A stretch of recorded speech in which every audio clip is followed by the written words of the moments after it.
3. Mars, AD 2094. Narrated by Felipe Pacheco. The calendar clock tells me that, at home, it is breakfast time on the 24th of June. There's no reason, as far as I can see, why that should not be so. If it is, I must have been on Mars for exactly 10 weeks. Quite a time, and I wonder how many more weeks to follow. One day, other people will come here and find at least the ship. I ought to have tried to keep a regular log, but it did not seem worthwhile, and anyway, it wouldn't have been regular for long. I have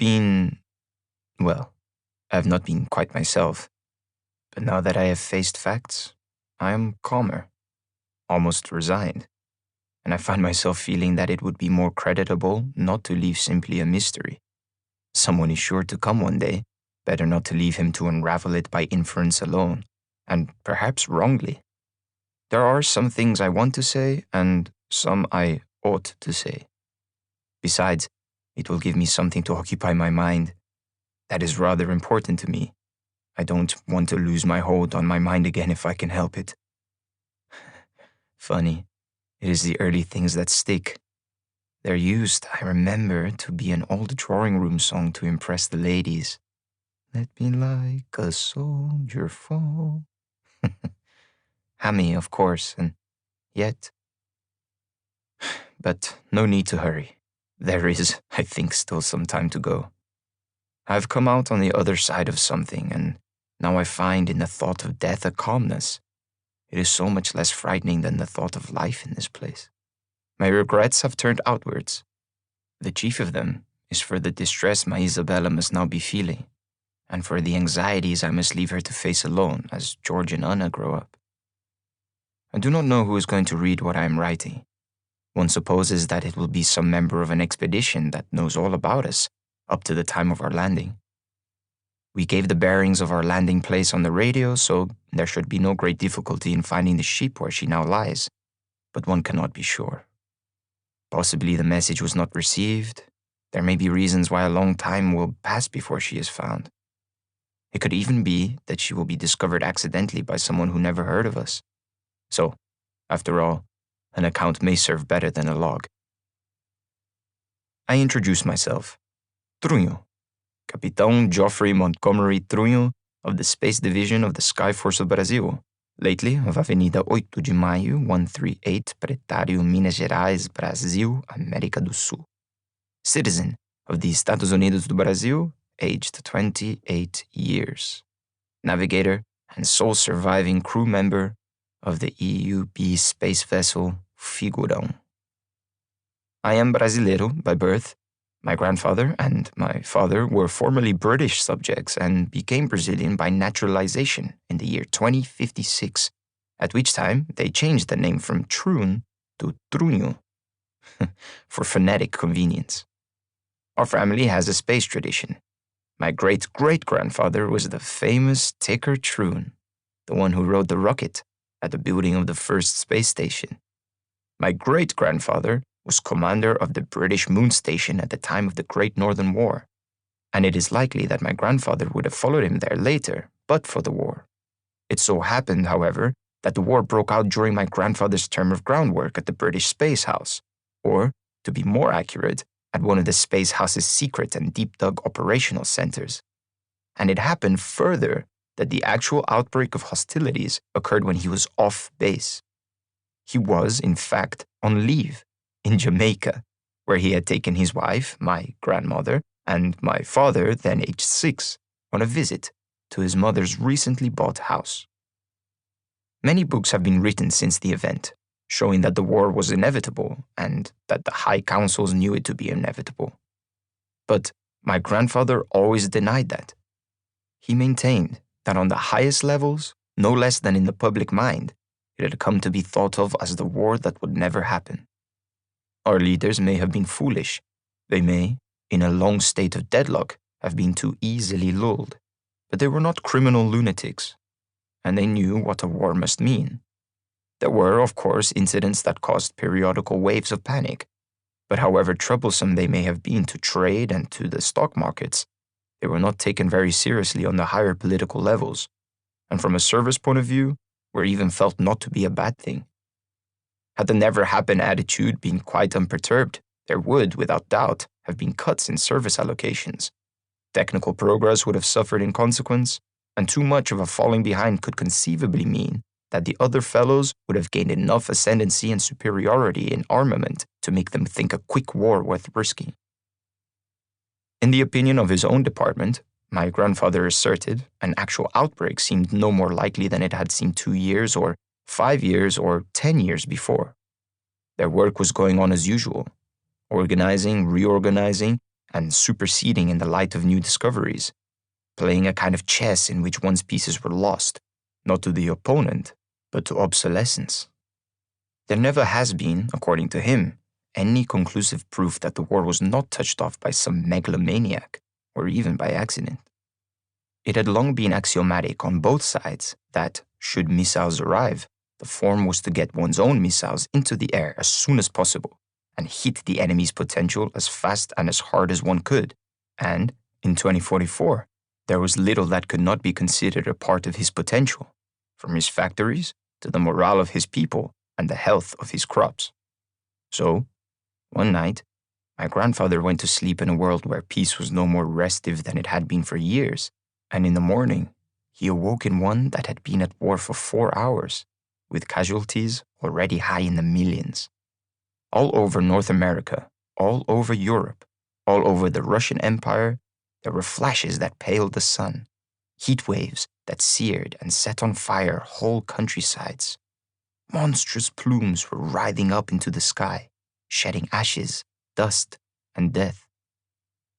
My grandfather was immediately obsessed by his duty, his obligation to get back somehow to his post, which was that section of the British service located in northern Canada. For 2 days, he spent nearly all his time in Kingston, badgering the authorities and anyone else he could find.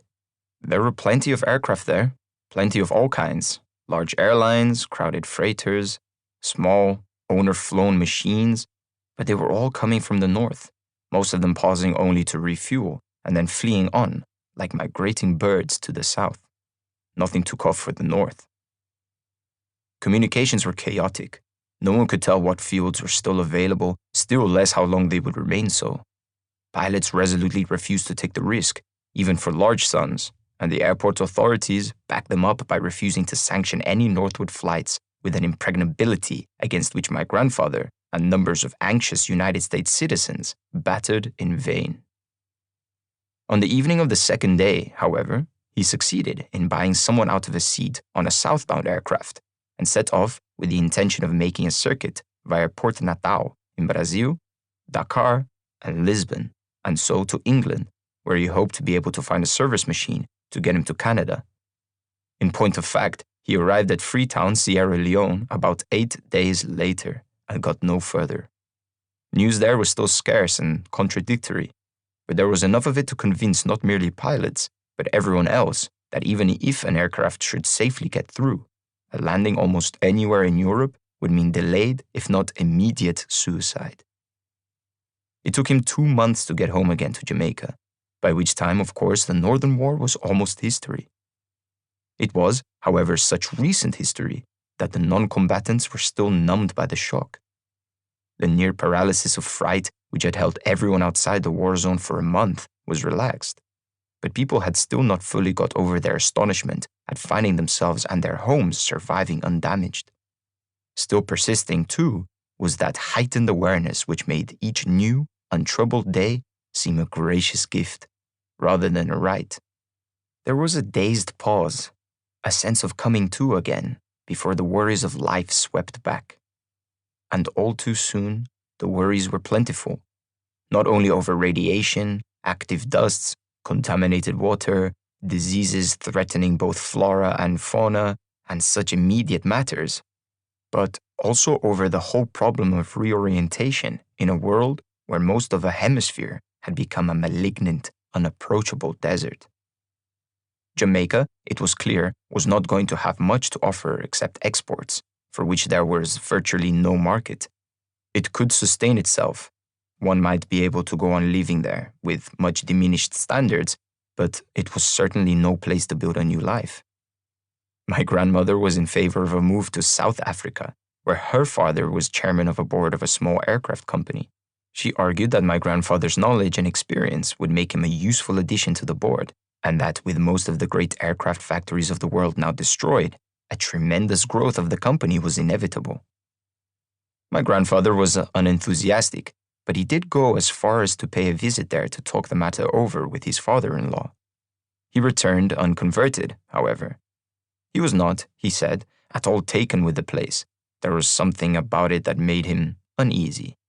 My grandmother, though disappointed, refrained from pressing the matter, which turned out to be fortunate, for a little over a year later, her father and all her relatives there were among the millions who died in the Great African Rising.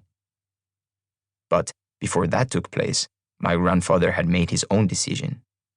China, he said, is not out, but she has been very badly mauled and reduced. It will take her a long time to recover. Japan has suffered out of proportion to the material damage there because of the concentration of her population. India is weakened, as usual, by her internal troubles. Africa has been kept backward. Australia is the center of the surviving British and may one day become an important nation, but it will take time. South America, however, is intact and looks to me to be the natural focus of world power in the immediate future, and that means either Brazil or the Argentine. I should be very much surprised indeed if it were to turn out to be Argentina, so we shall go to Brazil. To Brazil, then, he went, offering his technical knowledge. Almost immediately, he was put in charge of the then rudimentary space division of the Brazilian Skyforce to organize the annexation of the battered satellites, to dispatch provision missiles to the British moon station, and then to direct its relief, the rescue of its company, including his father, and its annexation, together with that of the entire lunar territory, to the Estados Unidos do Brasil. The cost of this enterprise, particularly at such a time, was considerable, but it proved to be well justified. Prestige has varied sources. In spite of the fact that the moon stations and the satellites had exerted an infinitesimal and almost self-canceling effect upon the Northern War, the knowledge that they were now entirely in Brazilian hands, and perhaps the thought that whenever the moon rose, one was being overlooked from Brazilian territory, undoubtedly made a useful contribution to the ascendancy of the Brasileiros at a time when the disordered remnant of the world was searching for a new center of gravity. Once he had the space project well in hand, my grandfather, though not yet a Brazilian citizen, was given the leadership of a mission to British Guiana, where he pointed out the advantages that an amputated colony would derive from integration, on terms of full equality of citizenship with a powerful neighbor. The ex-colony, already uneasily conscious of pressure on its western border from Venezuela, accepted the offer. A few months later, Suriname and French Guiana followed its example, and the Caribbean Federation signed a treaty of friendship with Brazil. In Venezuela, the government, bereft of North American support and markets, fell to a short, sharp revolution whose leaders also elected for integration with Brazil. Colombia, Ecuador, and Peru hastened to sign treaties of support and friendship. Chile concluded a defensive alliance with Argentina. Bolivia, Paraguay, and Uruguay were drawn together into nervous neutrality and declarations of goodwill toward both their powerful neighbors. My grandfather took out his naturalization papers and became a loyal and valued citizen of the Republic. My father graduated from the University of São Paulo in 2062 with a master's degree in extraterrestrial engineering, and then spent several years at the government testing station in the Rio Branco. It had long been my grandfather's contention that the development of spacecraft was not simply a matter of prestige, as some thought, and certainly not the expensive frivolity that others proclaimed it, but a wise precaution that would someday prove its worth. For one thing, he argued, if Brazil were to neglect space, someone else would take it over. For another, there would arise, sooner or later, the need for an economic space freighter.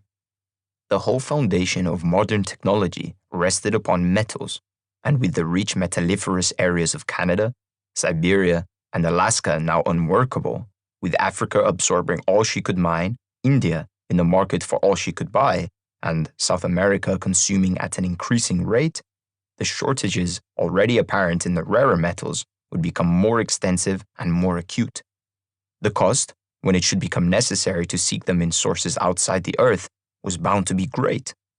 At present, it would be prohibitive, but he did not believe it need remain prohibitive.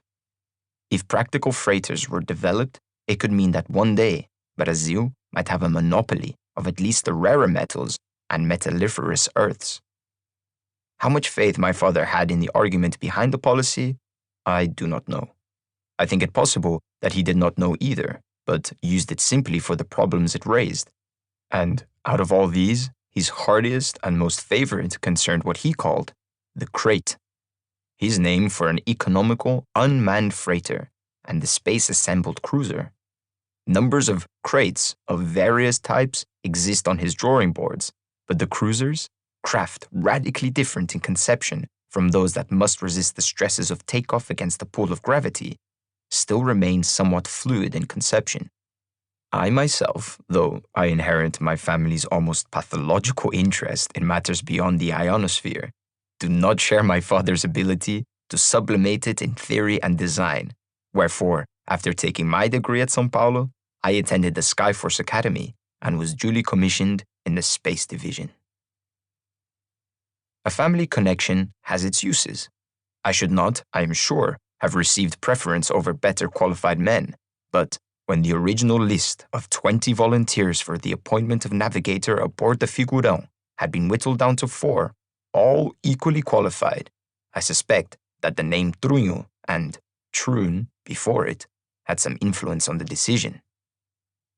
Raul Capaneiro, our commander, very likely owed his selection to not unsimilar circumstances, for his father was a marshal in the Skyforce. But it was not so with Camilo Botões. He was with us simply because he was unique. His intention of visiting another planet seems to have been formed about the time he was in his cradle, and not a great deal later, it would appear, he had conceived the idea that some unusual qualification would give him an advantage over the one-line man. He set out to acquire it, with the result that when the call for volunteers came, the Skyforce discovered with some surprise that it had among its personnel a capable electronics officer who was also a geologist, and not merely a dabbler, but one whose published papers made it impossible to ignore his competence to produce a preliminary study in areology. My own appointment to the crew troubled my mother and distressed my poor Isabella, but its effect on my father was dichotomous. The Figurão, the big shot, was the product of his department, and largely of his own ideas. Its success would give him a place in history as the designer of the first interplanetary link. If I were to go with it, his connection would be still more personal, making the venture something of a family affair. On the other hand, I am his only son, and he was sharply conscious that the very best of his skill, care, and knowledge must still leave the ship at the mercy of numerous unguessed hazards. The thought that he would be exposing me to risks he had been unable to foresee and could not guard against was in painful conflict with his awareness that any objections he might make to my going would be construed as a lack of confidence in his own work. Thus, I put him in a rendingly difficult situation, and now I wish, almost more than anything else, that I had the means to tell him that it is not through any shortcoming of his that I shall not be going home to Earth. The launch took place on the 9th of December, a Wednesday. The preliminary jump was quite uneventful, and we followed the usual supply rocket practice in our intersection with the satellite orbit and in taking up station close to the satellite itself. I felt sentimentally glad that the station was Estrela Primeira. It made the expedition even more of a family affair, for it was the first space station, the one that my great-great-grandfather had helped to build, though I suppose that most parts of it must have been replaced on account of war and other damage since those days. We crossed over to Primeira and put in more than a week of Earth days there, while the Figurão's atmosphere protection envelope was removed and she was refueled and fully provisioned. The three of us carried out tests in our various departments and made a few necessary minor adjustments. Then we waited, almost wishing there had been more readjustments to keep us occupied, until Primera, the Moon, and Mars were in the relative positions calculated for our takeoff. At last, however, on Tuesday, the 22nd of December, at 0335 RMT, we made blast and launched ourselves on the main journey. I shall not deal here with the journey itself. All technical information concerning it has been entered by Raul in the official log, which I shall enclose with this supplementary account in a metal box. What I have written so far has two purposes. One is, as I have said, to cover the possibility that it may not be found for a very long time. The other is to provide factual material by which any more imminent finder may check my mental condition. I have read carefully through it myself, and, to me, it appears to offer sufficient evidence that I am sane and coherent, and I trust that that will be the opinion of others who may read it, and that they may therefore consider what follows to be equally valid. The final entry in the log will be seen to record that we were approaching Mars on a spiral. The last message we sent before landing will be found on the file. About to attempt landing area Isidis Certis Major, intended location, longitude 275, latitude 48. When Camilo had dispatched that message, he swung the transmitter across on its bracket to lock it safely against the wall, and then lay back on his couch. Raul and I were already in position on ours. My work was finished, and I had nothing to do but wait. Raul had the extension control panel clamped across his couch in a position where he would still be able to operate it against the pressure of several gravities if necessary. Everything had gone according to expectations, except that our outer surface temperature was somewhat higher than had been calculated, suggesting that the atmosphere is a trifle denser than has been assumed. But the error was small and of little practical significance. Raul set about adjusting the angle of the ship, tilting her to preserve the inclination in relation to the braking thrust as we slowed.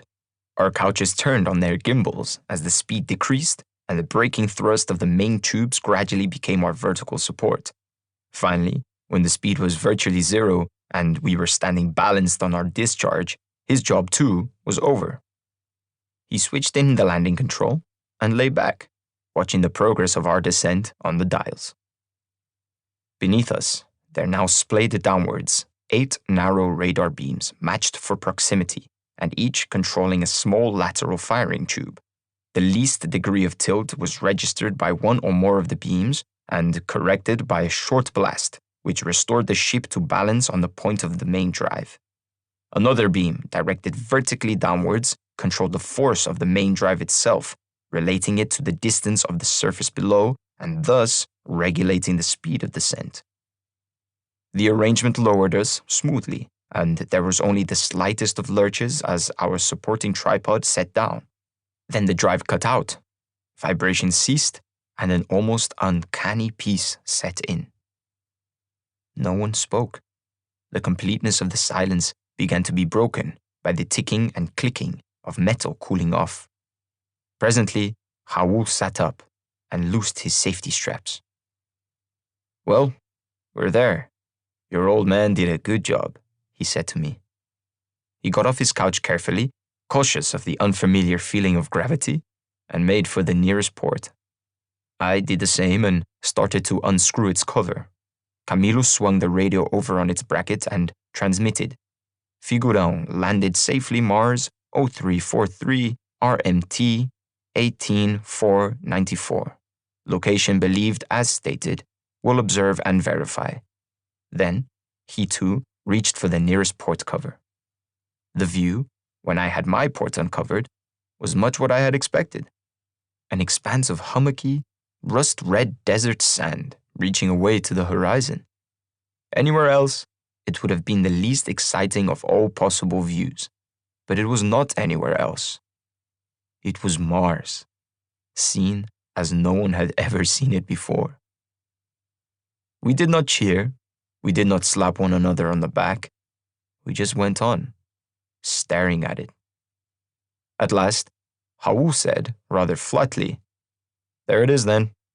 Miles and miles of nothing, and all of it ours. He turned away and went over to a row of dials. Atmosphere about 15% denser than predicted. That accounts for the overheating, he said. We'll have to wait for the hole to cool down a bit before we can go out. Oxygen content very low indeed. By the look of things, most of it has been tied up in oxidizing these deserts. He went over to a locker and started pulling out spacesuits and gear. He did it clumsily. After weeks of weightlessness, it is difficult to remember that things will drop if you let go of them. Funny that error about atmosphere density, said Camilo. Not so very, Raul replied. Just that someone's crackpot theory about air leaking away into space got written into the assumptions, I reckon. Why the devil should it leak away unless there's a large body around to attract it? Might as well suggest that our own atmosphere is leaking to the moon and then back again. Beats me how these loony propositions get a foot in, but I expect we'll find plenty more of them. Were they wrong about gravity too? I asked. I seem to feel a lot heavier than I expected. No, that's as calculated. Just a matter of getting used to weight itself, he said. I crossed the floor and looked through the port that he had uncovered. The view was almost the same as through mine, though not quite, for in that direction, the meeting of sand and sky was marked by a thin, dark line. I wondered what it was. At that distance, I could see no detail, nor, indeed, judge how far away the horizon was. I turned back, intending to find the eyepiece that would adapt the telescope, but at that moment, the floor shifted under my feet. The whole room canted over suddenly, sliding me across the floor. The heavy port cover swung over. It just missed me, but it caught Raul and sent him slamming against the main control board. The room tilted more. I was flung back on the couch I had just left, and I clung to it. Camilo came sliding past, trying to grab at the couch supports to stop himself. There were several thuds, a clatter, and finally, a kind of crunching crash, which set me bouncing on the couch springs. When I looked around, I found that what had, for the brief period since our landing, been the floor had become a vertical wall. Obviously, the figuron had toppled over and now lay on its side. Camilo was huddled in the angle made by the erstwhile floor and the curved wall, all mixed up with the spacesuits and their accessories. Raul was spread-eagled over the control board, and I could see blood trickling across it. I dropped off the couch and approached Raul. I started to lift his head, but it did not come easily. Then, I found out why. It had crashed down on one of the control levers, and the handle had gone in at the temple. There was nothing to be done for him. I scrambled across and looked at Camilo. He was unconscious, but there was no visible damage. His pulse was strong enough, and I set about trying to bring him round. Several minutes went by before his eyes opened, and they looked at me, screwed up, with lids fluttering and closed again. I found some brandy. Presently he sighed, and his eyes opened again. They looked at me, wondered about the control room, and came back to me again. Mars, he said. Mars, the bloody planet. Is this Mars? There was a silly look about him that made my spirit sink. Yes, this is Mars, I told him. I lifted him onto one of the couches and made him comfortable there. His eyes closed and he went off again. I looked round. The only part of the equipment, other than the spacesuits that had been loose, was the radio transmitter. Camilo, after using it, had pushed it aside, leaving it free to swing on its bracket. It had done just that and been stove in when it met one of the couches, turning in its gimbals. It looked suitable for writing off. I couldn't just sit there, doing nothing but look at the other two, so I disentangled one suit and coupled it up with its air supply and batteries and tested it. It worked perfectly. The thermometer giving the outside hole reading was down quite a bit from what it had been, and I decided to go outside to find the trouble. Fortunately, as the ship lay, the airlock was at the side, the right side as one faced forward. Had it been underneath, it would have been extremely difficult, if not impossible, to get out at all. Even as we lay, it was awkward enough, for the lock had been built to accommodate 2 men standing, and now one had to sit doubled up inside it. It worked, however, though when the outer door opened, the telescopic ladder could not be made to project at a suitable angle. I had to get out by jumping down 6 feet or so, and my first contact with the surface of Mars was undignified. To stand there at last was, in the event, depressing. Not just because the only view was arid miles of red sand, but even more, because I was alone. It was the moment we had thought and talked of for so long, worked so hard for, risked so much for. And this was all. Anticlimax there would surely have been, but it would have been less dreary with someone to share it, with a little ceremony to mark the occasion. Instead, I just stood there, alone. Under the small, weak sun, in the purplish sky, I was dwindled to a tiny living mote with a barren wilderness pressing all about me. Not that it was different from my expectations. In fact, it looked only too like them, and yet I knew now that in all my imaginings, I had never remotely touched its real quality. I had thought of it as empty and neutral, never suspected its implicit hostility. Yet, there was nothing there, nothing to be afraid of, except the worst thing of all, fear itself. The fear that has no cause, shape, or center. That same amorphous fear that used to come creeping out of the dark, massing to invade the safety of one's childish bed. I could feel the old panic, forgotten for so many years, rising up again. I was back in my infant self. All that I had learned in the years between seemed to vanish. Once more, I was the defenseless, beset by the incomprehensible. I wanted to run back to the ship, as to my mother, for safety. I all but did that. Yet, not quite. A vestige of my rational mind helped me there. It kept on telling me that if I gave in to panic now, it would be far worse the next time, and the time after. And gradually, while I stood, the vestige gathered the strength to push the panic back. Soon, I could feel it winning, like warm blood flowing in. Then, I felt better. I was able to force some objectivity. I looked carefully round. From this low viewpoint, there was no trace anywhere of the dark line that I had seen through the port when the figurão was vertical. All the way round, red sand met purple sky in an endless, even line. There was nothing at all on the face of the desert but the ship and myself under the center of a vast, upturned bowl. Then I made myself pay attention to the ship. It was easy to see what had happened. Below the light dust of the surface, the sand had formed a crust. Our weight had caused the pediment plate on one of the tripod legs to break through the crust, and we had toppled over. I wondered for a moment if Raul would be able to contrive some way of getting us vertical again, and then suddenly recollected why he would not. I went back into the ship and looked for something to dig with. Camilo had not moved and appeared to have fallen into a natural sleep. Luckily, someone had thought of equipping the ship with a sort of entrenching tool. It was small, but it would have to do. Getting Raul outside was unpleasant and far from easy, but I managed it, and laid him on the sand while I dug. That was not easy work either, in a spacesuit, and I thought it might take me several shifts. But at about 12 inches down, I suddenly broke through and found myself looking into a black hole. Considering the misadventure to the ship, it seemed possible that the place was honeycombed with such cavities. I enlarged the hole a little until I was able to slide poor Raul into it. Then, I blocked the opening with a slab of caked sand, covered it as best I could, and went back to the ship again. I came out of the airlock to find that Camilo was now awake. Not only awake, but sitting up on his couch, regarding me with nervous intensity. "I don't like Martians," he said. I looked at him more carefully. His expression was serious and not at all friendly.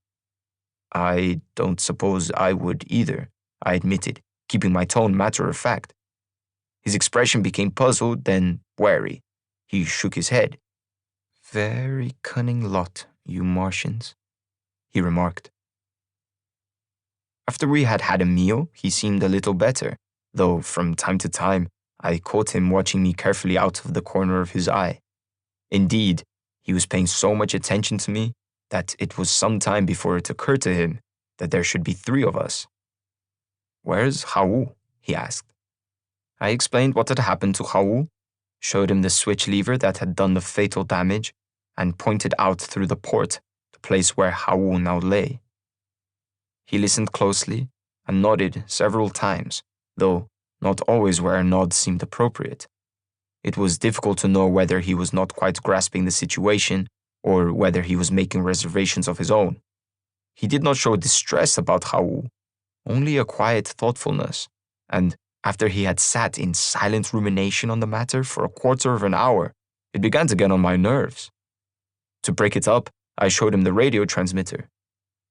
It's taken a pretty nasty bash," I said, somewhat unnecessarily. "Do you think you can get it going again?" Camilo looked it over for some minutes. "It certainly has," he agreed. "Yes," I said impatiently, "but the point is, can you fix it?" He turned his head and looked at me steadily. "You want to get into touch with Earth," he announced. "Of course we do. They'll be expecting reports from us right now. They know our time of landing, but that's all so far. We've got to put in an immediate report about Hau and about the state of the ship. Tell them the mess we're in." He considered that in an unhurried way and then shook his head, doubtfully. "I don't know," he said. "You're so cunning, you Martians." "Oh, for heaven's sake," I began, but then made a quick decision that it might be unwise to antagonize him. Rather than drive him into obstinacy, I tried to put across a calmly persuasive line. He listened, patiently, with a slight frown, as one taking into consideration every possible angle. At the end, still without committing himself on whether he thought he could make the radio work or not, he said that it was an important matter that required thinking over. I could only hold my temper for fear of setting up a worse conflict in his mind. He retreated to his couch and lay on it, presumably to do his important thinking. I stood looking out of the port a while and then, realizing that the day would soon be coming to an end, got out the color camera and busied myself with making the first records ever of the stages of a Martian sunset. This was not a spectacular affair. The small sun grew somewhat redder as it dropped towards the horizon. As it disappeared from sight, the sky turned immediately from purple to black, all except a wispy stretch of cloud, quite surprising to me, which still caught the rays, glowing pinkly for a minute or two, and then vanished. Looking through another port, I could see a small bright disk just above the rim, and climbing almost visibly up the spangled blackness. I took it to be Phobos and turned the telescope onto it. It does not appear to be of any great interest, not unlike our own moon, but less mountainous and much less cratered.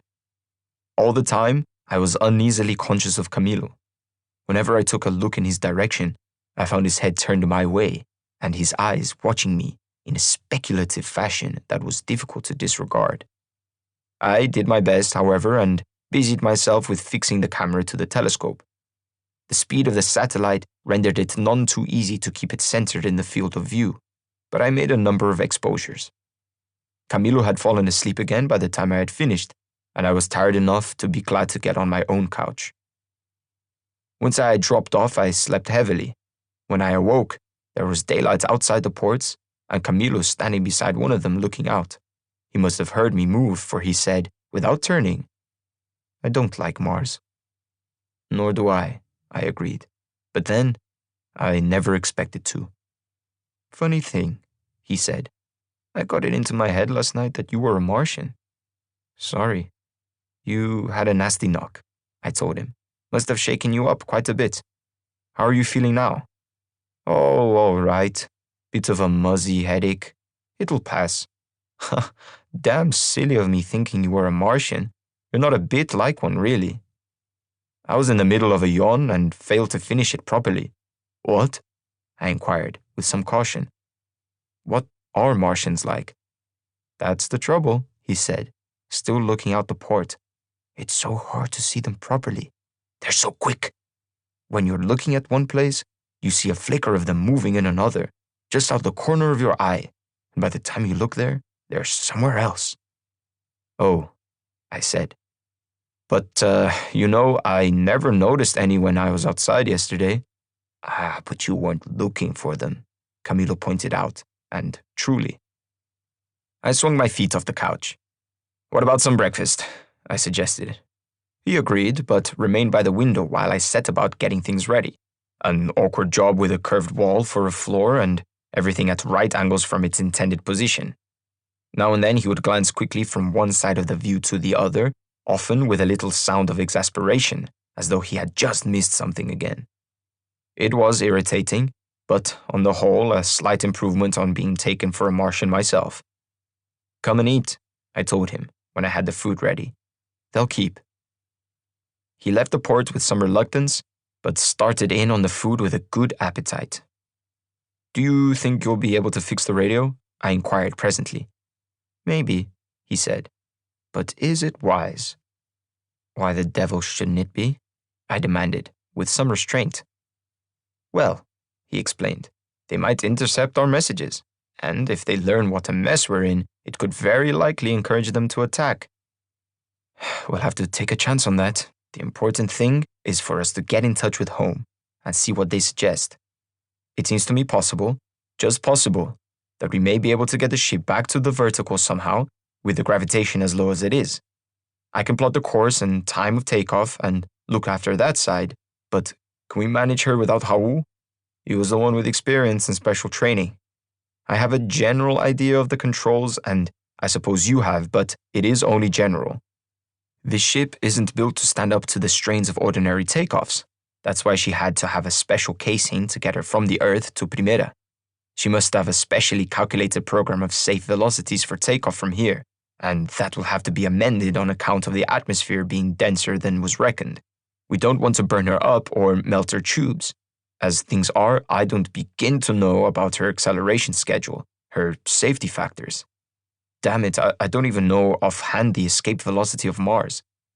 It should take you all 2 minutes to work that out, Camilo interrupted. I dare say, but there are a hell of a lot of things we can't work out without the data.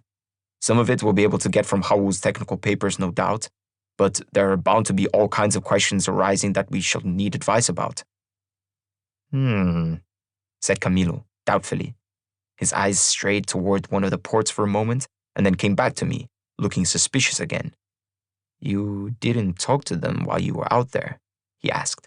Oh, hell, I said impatiently and unwisely. Look, there's nothing out there, nothing but sand. Come out with me and see for yourself.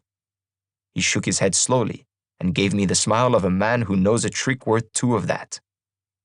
I was at a loss to know what line to take next. After I had thought about it a bit, it seemed to me that we were not going to get far while he was worried by these Martian phantoms, and the sooner they could be laid, the better. Perhaps I was wrong there. Perhaps I ought simply to have waited, hoping that the effect of the concussion would wear off. After all, except for the anxiety that must be going on at the other end of our radio link, there was no pressing hurry. The sun charger would keep our batteries up, even at this distance from the sun. Water is on an almost closed circuit with very little loss. Air regeneration too. There was victualling enough to last 2 of us for 18 months. I could have waited.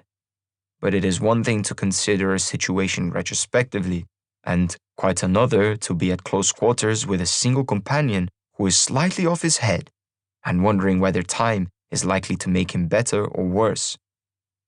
However, as the radio seemed to be in some way entangled in his mind with the intentions of his cunning Martians, I decided to lay aside that subject of the moment and try tackling him on his other speciality.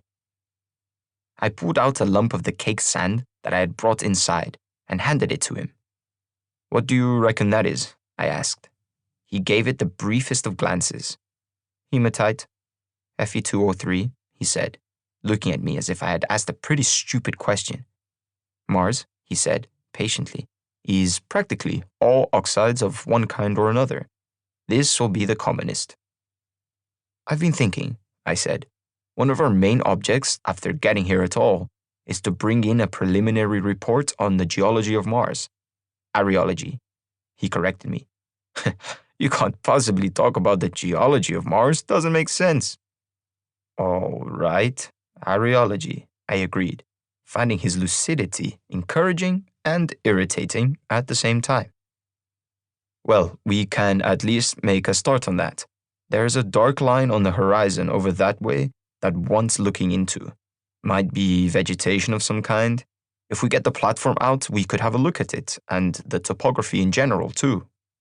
I made the suggestion with a casual air, and awaited his answer with some anxiety, for I felt that if I could use his geological, or areological, interest to lure him outside, even a brief expedition might serve to dispel this notion of lurking Martians, and once that had been achieved, he would be willing to get on with the repair of the radio. He did not reply immediately, and I restrained myself from looking up for fear of seeming anxious enough to rouse his suspicions. At last, when I had started to consider the next step, he said, "They wouldn't be able to reach us once the platform lifted, would they?"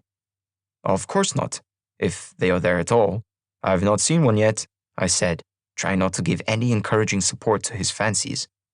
"I nearly saw one half a minute ago, but they're always just too damned quick. Bless them," he complained. "There'd be no hiding from overhead observation in this desert," I pointed out. "If they are there, we'll be able to spot them easily from the platform." "If," he began indignantly, and then stopped, apparently struck by an idea. After a pause, he went on in quite a different tone. "All right. Yes, that's a good idea. Let's locate the platform and start getting it out." His change of front was sudden enough to make me look at him in astonishment. His expression now was enthusiastic, and he gave an encouraging nod.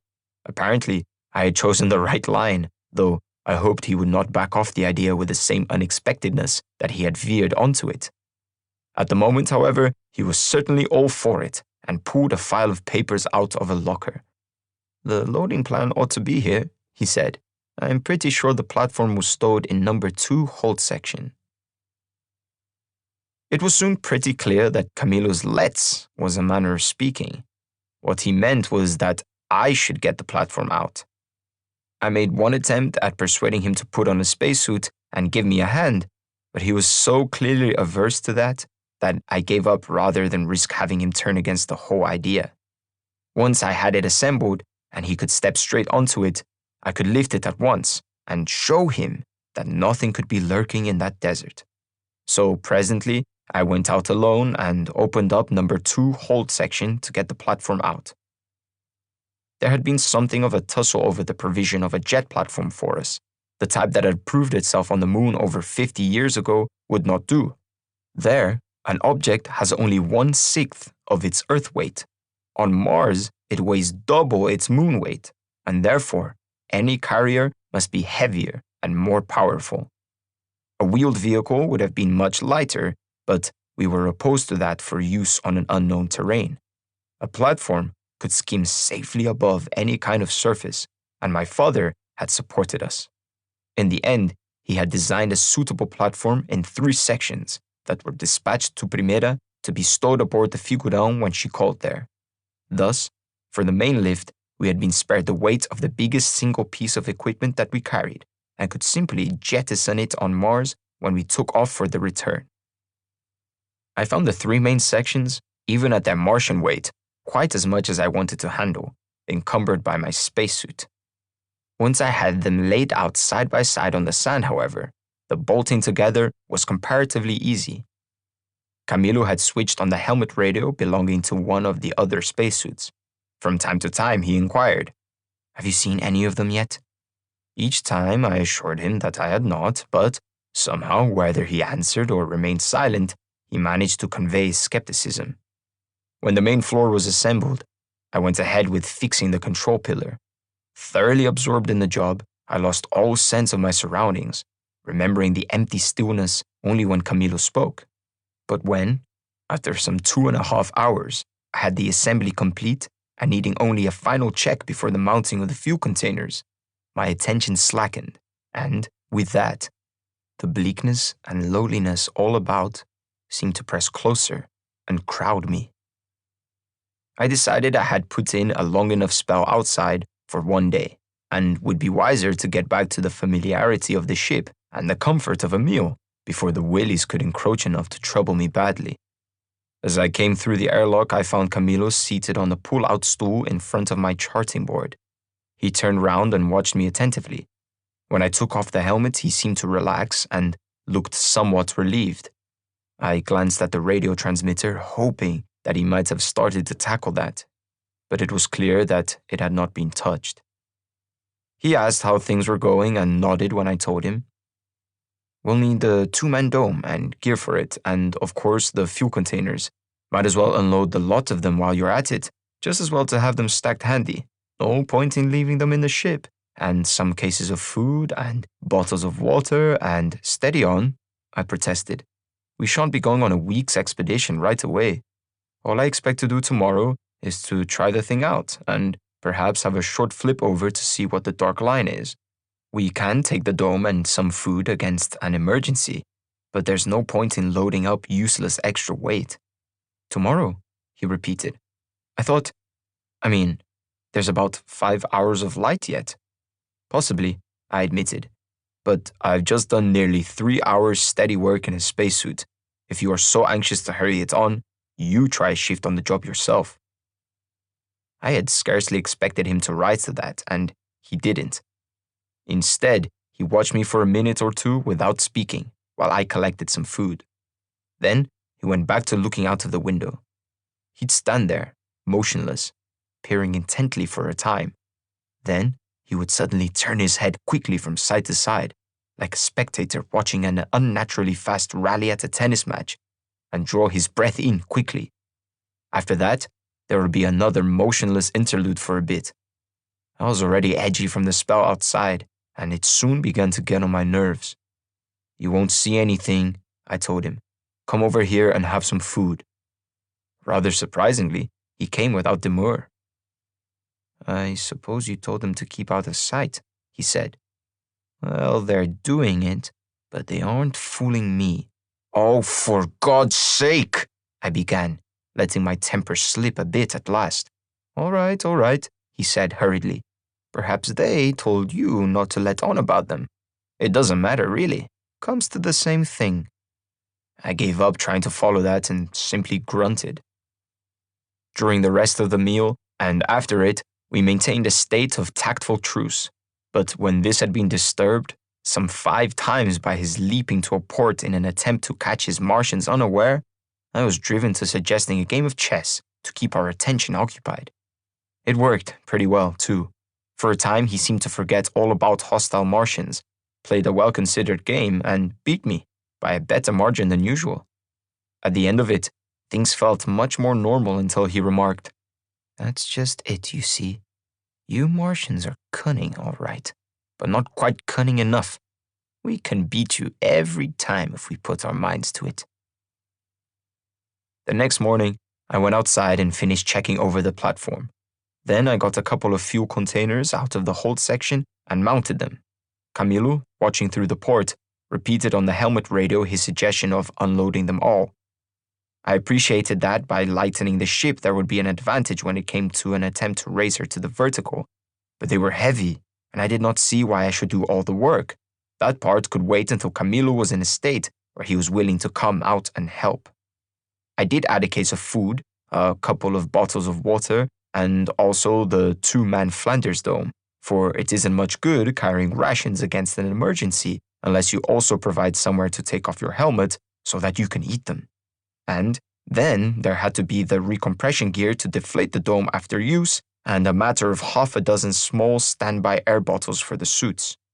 Altogether, it took me nearly an hour to stow and make fast that lot. But then, at last, I was ready to make a test. I stepped aboard and told Camilo to stand by and observe. I tried the underjets individually first, and they all responded satisfactorily. Then I put them in concert. The platform throbbed and a large cloud of red dust blew out from beneath it. It lifted, slightly up by the near right-hand corner. I trimmed and leveled her off about 18 inches above the ground. Then, when she was stabilized, took her up to 10 feet. At that height, I slanted and slid her a bit in each direction, and she answered well. She felt more solid and steadier than a lunar-type platform, a little less sensitive too. Better that than the other way, I thought. I raised her to 100 feet or so with a smooth lift. From there, I had a real view. The dark line was revealed as no longer just a line, but as a wide stretch of darker ground reaching away into the distance. To the north and to the south, the desert was spread out in utter monotony. But on the eastern horizon, there were hills, once mountains perhaps, but now ground down and rounded off like very old molars. I reported to Camilo, but he was not interested in the landscape. He demanded, "Can you see any of them?" "No," I told him. "There aren't any." "I don't believe you." "Very well, just put on a spacesuit and come up and see for yourself," I suggested. "Oh, no, you don't. I wasn't born yesterday." "That's how you got Jeff." "What the hell are you talking about? I am Jeff," I protested. "Heh, it's no good trying that on me. I know your game, and it's not going to work this time." "But look here, Camilo, I know what happened. When poor old Jeff went outside soon after we landed, you were waiting for him. You jumped him, invaded him, turned the real Jeff out, and you've been using his body as a disguise. But I spotted you right away. Now you want to get me outside so that another of you can do the same to me. Well, you aren't going to bring that off. Poor old Jeff hadn't been warned, but I have, so it won't work." I started to bring the platform down.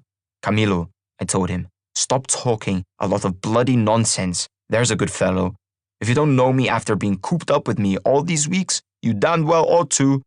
I never heard such a fantastic, rubbishy—" "Oh, you put up a very good show," said Camilo generously. "Very cunning you are, but it's just because I do know Jeff so well that I could spot you." I hovered at a foot or so and let her down gently. She made a nice, easy touch, though she blew a cartload of dust about. "I've seen through your little idea, too," he went on.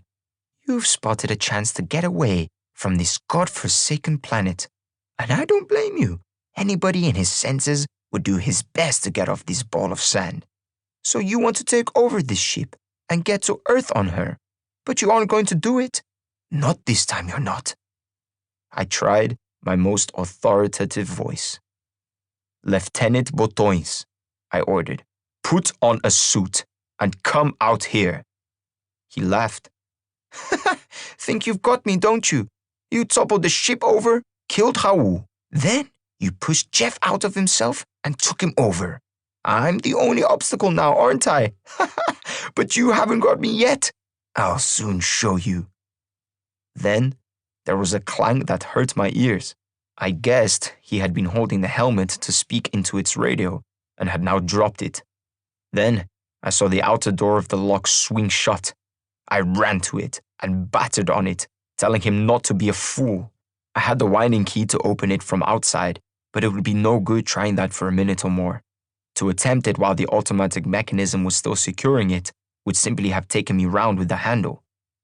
I went to the port. It was just a little too high for me to see in, so I jumped in order to get a glimpse of what he was up to. At the same moment, the port went blank as the cover closed. I hurried back to the airlock door, put the key in, and began to wind the locking bolts back. The telltale inside must have shown him what I was up to, for the key suddenly reversed in my hands as the mechanism started again. I swore and snatched it out. "Camilo!" I called, hoping my voice would reach him from the dropped helmet. "Camilo, you've got it all wrong! Don't be a damn fool! Let me in!" His only reply was, very faintly, a jeering laugh. "Camilo!" I was beginning again, when suddenly the ship trembled, and there was a huge spurt of dust and sand forward. I hadn't a moment's doubt what that meant, and I ran for my life. Even encumbered with the suit, I covered the ground with great, leaping strides, a dozen yards long, and was some 80 yards away in a few seconds before I misjudged my step and fell. Still sprawling, I looked back at the figurão. A cloud of dust and sand was spurting from beneath her forepart. Some of the grit was pattering on my helmet. As I watched, the forepart swayed and then lifted clear of the ground. Most of the loose stuff had been blown away, and I could see the ship better now, well enough to guess what Camilo was trying to do. The 3 lowermost steering jets were blasting fiercely as they lifted her nose. I could see the idea, but I doubted whether he would get enough thrust out of those small jets to push her back to the vertical. He turned up the power, and she lifted a little more on the 2 exposed legs of the tripod, no longer nose down, but tilted a little above the horizontal. I judged he had the jets on full power. They were holding her up, making a 3rd supporting leg, but they weren't raising her nose any further. I suddenly understood why he had been so anxious to have the platform out of her, and the fuel, and the rest of the stuff too. Freed of them, she might just have had power enough, but with most of the gear still aboard, she was still inclined only very slightly above the horizontal. The jets kept on roaring and gushing, but still they gave her no more lift. I wondered if it was the leg that had broken through the crust that was keeping her anchored.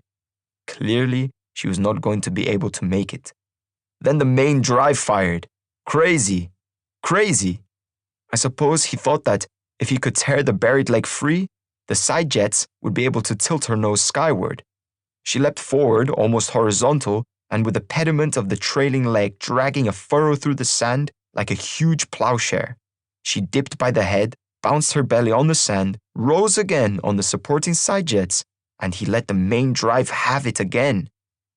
By God, it was well tried. For a moment, I thought he had done it. She lifted until the foot of the trailing leg was barely touching the sand. She was accelerating fast, but at such an angle to me that I could see little more than a cloud of dust with an exhaust flare in the middle of it.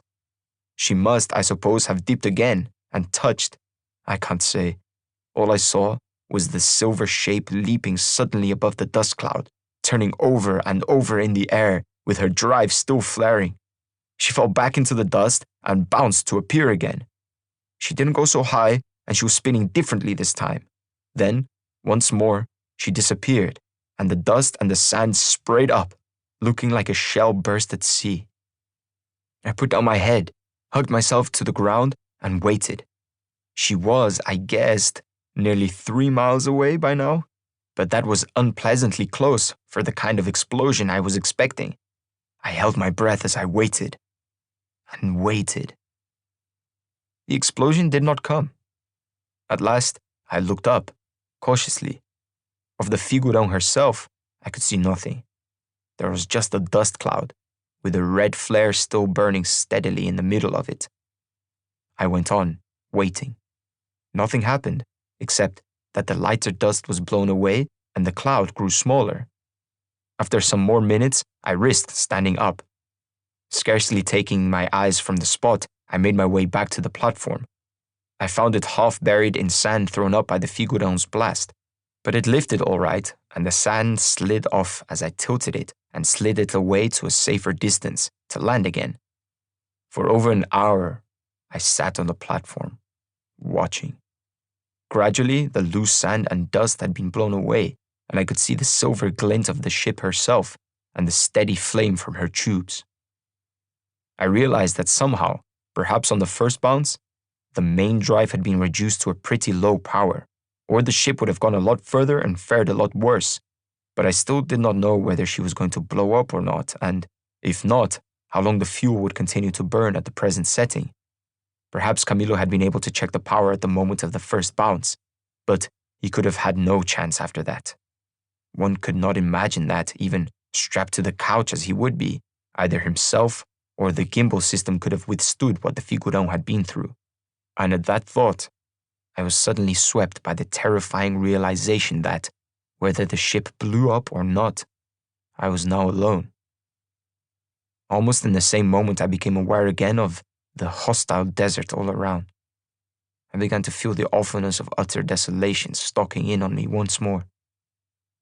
I pulled the 2-man dome off the platform and set it up. Flimsy though it was, one could find some illusion of protection inside it.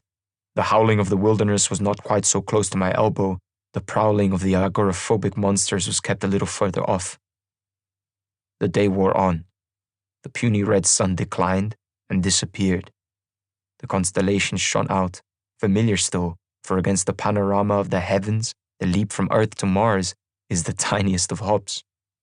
One day, I am sure, the constellations will look different, when our hops have indeed become great leaps. For me, that is an article of faith, but it won't be for a long time yet. The night closed down. Through the dome's small windows, all but the stars was dark, except at one point where, across miles of sand, I could see the glow of the Figueron's main jet, still flaring where she lay. I broke open a packet of rations and ate some food. I felt no hunger, but the familiarity of the simple act of eating held some comfort. The food did me good, too. It gave me strength, and I felt better able to resist. Then, suddenly, I became aware of silence. Looking out of the window again, I saw that the flare of the rocket tube had vanished. There was nothing but blackness and the stars. All sound had ceased, and left such a silence as was never known on Earth. Nor was it just that, not just a negative absence of sound. The silence was hard, positive, a quality of eternity itself. It rang in one's ears until they sought relief by hearing sounds that did not exist, murmurings, far-off bells, sighs not so far off, tickings, whispers, faint ululations. A bit of verse that my grandfather used to quote came into my mind. For all the night, I heard their thin, gnat voices cry, star to faint star across the sky. And I seemed to hear them too. They had no words. They were on the threshold of sound, but they encouraged me. And God knows I needed encouragement, crouched there in my flimsy dome. The voices cry, but the elemental terrors prowl. We need numbers to sustain us. In numbers, we can dispel the terrors. Alone, we are weak, mutilated. Taken from our pool of corporate strength, we gasp. We wriggle defenselessly while the terrors circle round, slowly closing in. Perhaps the voices are just sirens, but I think not. I think they are calls of destiny, leading, not luring, onward and outward. I think we must follow them, but not like this. Never again like this. Not, oh God, alone. The little sun rode over the horizon like a delivering knight. I almost knelt in worship of him as he drove the fingering terrors from my side. Not away, but further off, giving me the room and the courage to move. I had meant to eat again, but I could not wait for that. I craved only the security of the ship. I put my helmet on with shaking hands, packed the dome aboard the platform, lifted to a few feet, and sped across the sand towards the Figueron as fast as I could. 2 of the tripod legs were twisted and bent, and the third torn off, but the whole was surprisingly little damaged. I had to clear a lot of sand to get at the airlock as the ship now lay. Much of it I managed to blow away with the platform's jets, but the rest I had to scrape out. The lock worked perfectly. Inside the ship, there was far less damage than I had expected, except to poor Camilo. I take some pride in having been able to force myself outside again to bury him as I had buried Raul. I knew that it must be done at once if I were to be able to face it at all, so somehow I did it, and then hurried back. It was after that the gap comes. A long gap, according to the calendar clock. It looks as if I spent some part of it trying to repair the radio transmitter. For some reason, I seem to have rigged up a light to shine out of each port. The platform is still outside, but not quite as I left it when I first came in. Probably there are other things. I don't know. I can't remember. Perhaps someone will come. I have food enough for nearly 3 years. Food enough, but not, I fear, Spare it enough. There is a letter here from my dear Isabella. Give it to her, please.